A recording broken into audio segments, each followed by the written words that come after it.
Russian fertilisers के हवाले से तो अब रशिया से सबसे हाईएस्ट इंपोर्टर हुआ है फर्टिलाइजर्स के हवाले से, वो भी इंडियन रुपीस में, तो उस पे भी कोई डिस्काउंटेड रेट ने चाइना के एक सेक्टर को इंडिया के अंदर रिप्लेस कर दिया। वो किस तरह, रशिया जो है वो 8% करता था, वो 22% पे आ गया, चाइना को बीट करके इंडिया में इन्वॉल्व हो गया।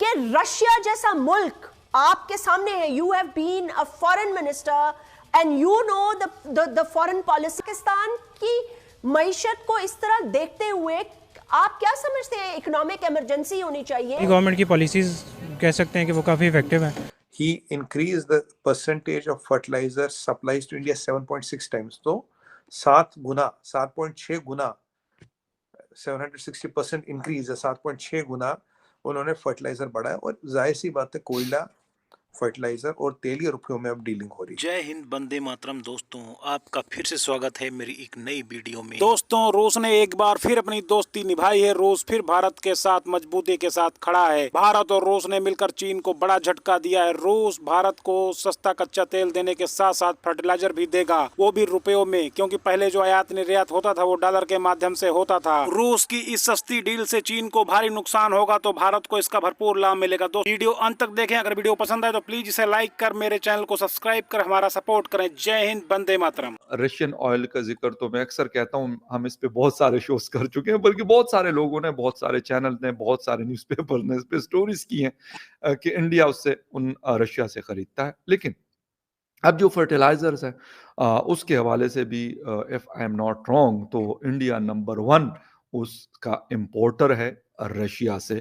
और सुमित जी से उसका भी पता करेंगे कि उस पे भी कोई डिस्काउंटेड रेट है। सुमित जी, एक तो जो रशियन फर्टिलाइजर्स के हवाले से अभी है, क्योंकि इंडिया एक बहुत बड़ा एग्रो बेस्ड कंट्री है, और आजकल फर्टिलाइजर्स की कीमत, क्योंकि मैं खुद तो काश्तकारी कम करता हूँ, लेकिन यह कि फर्टिलाइजर का इस्तेमाल होता है गांव में जो थोड़ी सी जमीन है, उस हवाले से तो अंदाजा है कि इसकी इंपॉर्टेंस से इनकार नहीं किया जा सकता। तो अब रशिया से सबसे हाईएस्ट इंपोर्टर हुआ है फर्टिलाइजर्स के हवाले से, वो भी इंडियन रुपीस में। जी देखिए फगर भाई, हम फर्टिलाइजर की बात करें, फर्टिलाइजर में कुछ है यूरिया और एक दो और फर्टिलाइजर्स होते हैं, मुझे नाम ध्यान नहीं आ रहा। इनका शुरू से सबसे बड़ा जो इंडिया इंपोर्ट करता था, करीब 30-32-33% वो रशिया से आता था। Okay sir. शुरू से, ये आज से नहीं।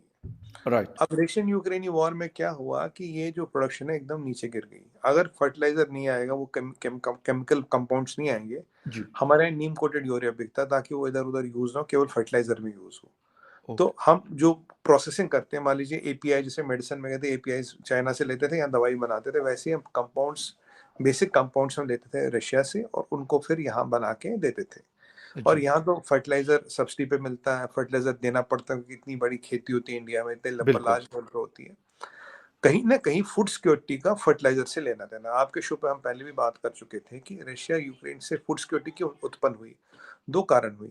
30 से 33% दुनिया का वीट रशिया यूक्रेन से आता था, स्पेशली यूक्रेन से, और इतना ही फर्टिलाइजर रशिया यूक्रेन से आता था, फर्टिलाइजर के कंपोनेंट्स खासकर रशिया से।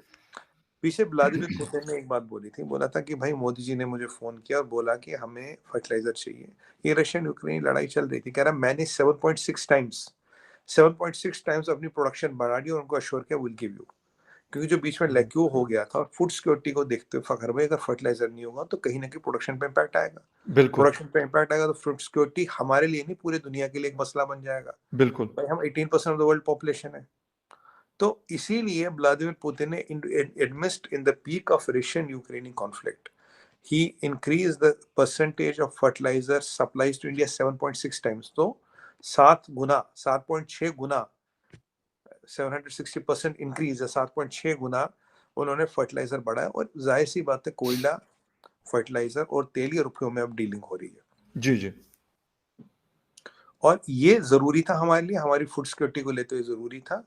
तो अब हथियार की बात करें, आप कोयले की बात करें, फर्टिलाइजर की बात करें, तीनों ही रशिया से आ रहे हैं और तीनों रुपयों पे आ रहे हैं। और देखिए, रुपी जो हमें रुपये में देगा वो तो हमारे लिए बेनिफिशियल है ना, तो हम तो उससे लेंगे जो रुपये में लेंगे। हम तो औरों से कहते हैं आप भी दे दो अगर आप प्रोडक्शन कर रहे हो। जैसे मैं तो कई बार आपके चैनल पे अपील कर चुका हूँ, भाई यूएसए से, के सऊदी अरबिया से आप भी रुपयों में तेल दे दीजिए, हम आपसे ले लेंगे।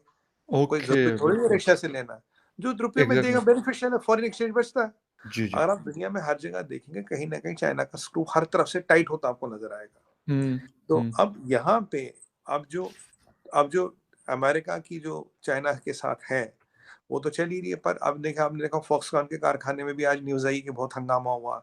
चाइना ने अपने वॉर पुलिस को बुलाया। आईफोन वाले उसमें हाँ, प्रोडक्शन प्लांट फॉक्सकॉन में। में। हाँ, बहुत हंगामा हुआ, आगजनी हुई, कुछ लोग भी मरे, पता नहीं चाइना में से तो कुछ खबर निकलती नहीं, पर वीडियो कुछ मैंने भी देखे थे, बहुत वो हुआ था। जी यहाँ से चाइना की यूएस से जो डिकपलिंग है इसको होने में टाइम लगेगा।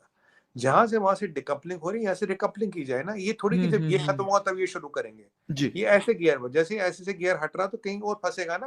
पहले ऐसे था, ऐसे हटता जा रहा तो यहाँ कहीं और फंसता जाएगा।